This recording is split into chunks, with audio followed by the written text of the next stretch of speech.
Iya, katanya ditanam nih, beda. Terus, ininya ada yang sampai jutaan, ada yang enggak. Kalau begini kayak gini ini sekitar 400. Kalau ada yang misalnya begininya kan kadang-kadang ada yang double 2, yang satunya kecil itu sampai 600, 800, macam-macam sih. Semua aksesoris apa, saya belinya kebanyakan di Jogja. Kalau pas pulang kan sebulan sekali pulang, ke pasar saya.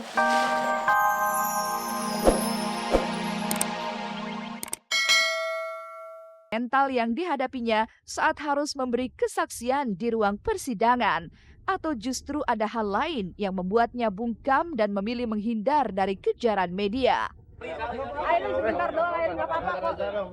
Apa-apa nih sini.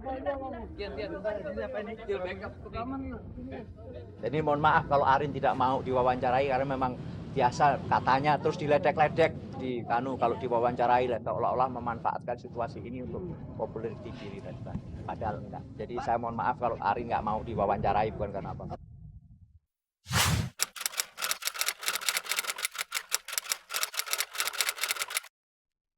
Julia Perez coba menikmati harinya tanpa terbebani impian menghabiskan hari bersama sang kekasih hati Gaston Castagno. Ya, setelah dikabarkan putus cinta dengan Gaston lantaran Gaston diduga memiliki wanita lain selain dirinya, kini rencana pernikahan Julia Perez dengan pesepak bola Argentina ini mulai dipertanyakan. Entah memang benar-benar bahwa rencana pernikahannya itu akan karam di tengah jalan atau memang ada kelanjutan yang belum jelas kapan. Julia Perez tidak ingin terlalu larut dalam bayang-bayang kesedihan dan sakit hati. Setidaknya, inilah yang ia lakukan di sela segala kesibukan dengan memanjakan diri dan memeriksakan kesehatannya. Mau langsung check up badan, check up.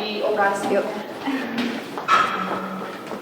Check up untuk kita ngelihat bersih. Jadi gue mau nanti laki gue ngerasa puas gitu kalau bininya itu tuh sehat gitu. Karena terkadang kesehatan itu penting. Jadi nanti siapapun pasangan lo itu yang terpenting adalah kesehatan. Sama nanti ada ini. Cuma kita langsung di sini aja Bu.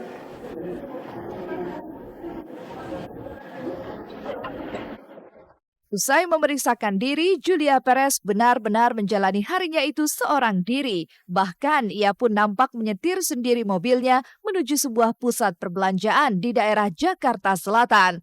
Lantas, benarkah jika dengan berbelanja, Jupe bisa menghilangkan segala masalah dan kegundahan yang tengah ia rasakan? sekarang kita pergi jalan-jalan. Lagi stres. Sekarang kita ke mall, kita nge-mall. Ayo, mall.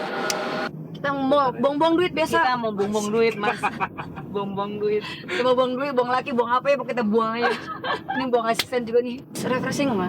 Karena bohong banget kita aktris, kita nggak butuh refreshing, kita butuh kayak gini, sesuatu yang berbeda gitu loh. Ini mumpun kayak nikmatin gitu loh. Hidup itu kita nggak pernah tahu apa yang terjadi.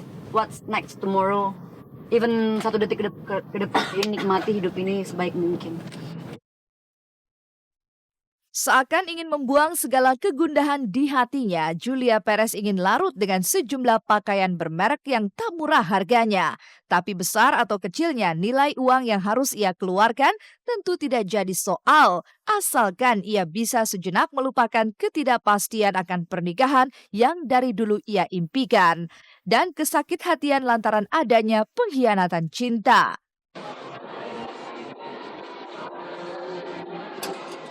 Saudaranya siapa, Mak? Saudaranya orang lain.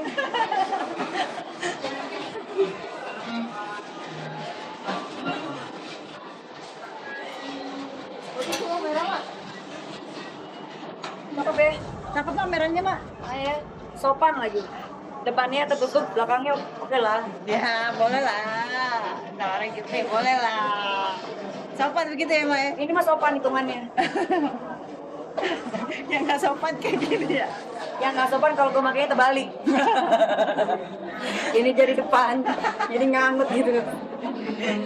Belanja biasa itu cuma kayak celana. Aku kan suka pakai jeans, aku nggak suka pakai celana pendek. Kecuali lagi syuting aku pakai celana pendek. Tapi kalau sehari-hari aku sukanya pakai celana jeans. Tadi beli beberapa celana jeans lagi.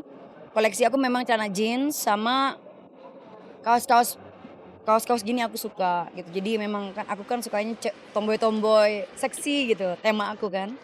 Meski dengan berat hati, Julia Perez mulai menyadari bahwa impiannya untuk menghabiskan sisa hidupnya bersama Gaston Castaño sungguh berat untuk diwujudkan dan tinggal mimpi saja. Benarkah jika Julia Perez telah pasrah dan ikhlas serta tak ingin lagi berjuang habis-habisan untuk mewujudkan impian cintanya? Lalu, tak malukah Jupe kepada Sri Wulandsi, wanita yang dengan jelas-jelas menentang kisah cintanya dengan Gaston Castaño? Dan benarkah jika kisah ini hanya sebuah rekayasa untuk mempopulerkan single terbarunya? Entahlah, hanya waktu yang akan menjawabnya. Dan ya udah pada saat ini pada di titik tersebut yang aku bilang ya aku rapopo sakit pasti wah subhanallah sakitnya minta ampun gitu ibaratnya. Tapi udahlah, udah capek, Jupenya juga capek, kalian nggak lihat capek, aku capek banget sih. Kalau aku jujur ya, ini, ini, begini, begitu. Please, I need a break gitu. Sekarang tuh seperti yang, oke, I need a break. Udah, oke, nyerah. Sekarang tinggal, aku ikutin semua skenario Tuhan aja, lebih yang ikhlas.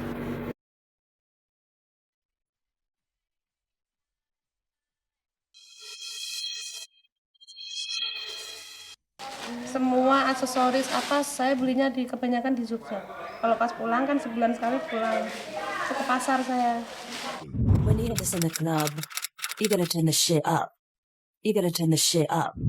You gotta turn the shit Siapa yang tak mengenal Soimah Pancawati, pelawak sekaligus pembawa acara yang selalu tampil energik ini rupanya memiliki kebiasaan unik. Berbeda dengan kebanyakan artis wanita tanah air lainnya, soal tata rias, perempuan asal Yogyakarta ini lebih memilih menggunakan keterampilan dan pengalaman yang dimilikinya sendiri daripada menggunakan jasa make-up artis.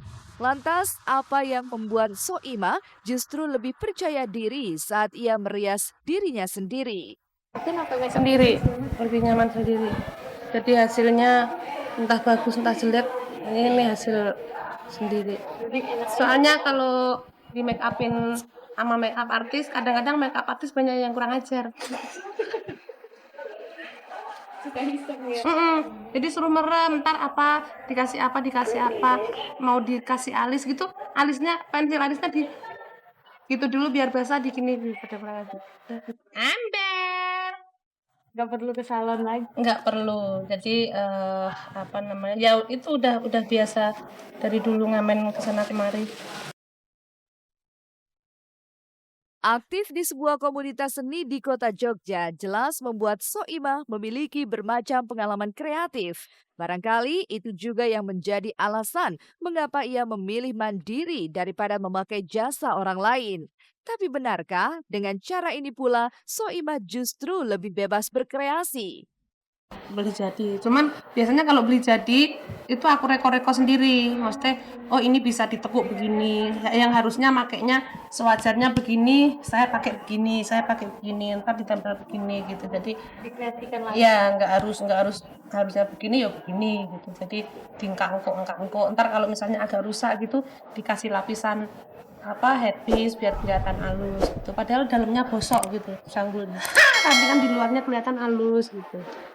Tidak hanya dari penampilan sendiri, Soimah seolah begitu nyaman dengan segala hal yang berbau tradisional. Setidaknya kesan inilah yang timbul saat ia berkisah tentang berbagai macam perlengkapannya yang ia buru sendiri di pasar tradisional saat ia pulang ke kampung halamannya di Yogyakarta. Ini jari-jari. Jadi ntar kalau kebayanya udah datang, ntar tinggal nyocokin pakai kain yang mana gitu. Ini satu koper. Iya, bawahan. Copot. Nah, kalau ini nih awet karena matanya dia ditanam. Oh, beda banget. Iya, matanya ditanam nih. Beda. Terus ininya ada yang sampai jutaan, ada yang enggak. Kalau begini kayak gini ini sekitar 400. Kalau ada yang misalnya begininya kan kadang-kadang ada yang double 2. Yang satunya kecil itu sampai 600, 800, macam-macam sih. Semua aksesoris saya belinya kebanyakan di Jogja. Kalau pas pulang kan sebulan sekali pulang. Ke pasar saya.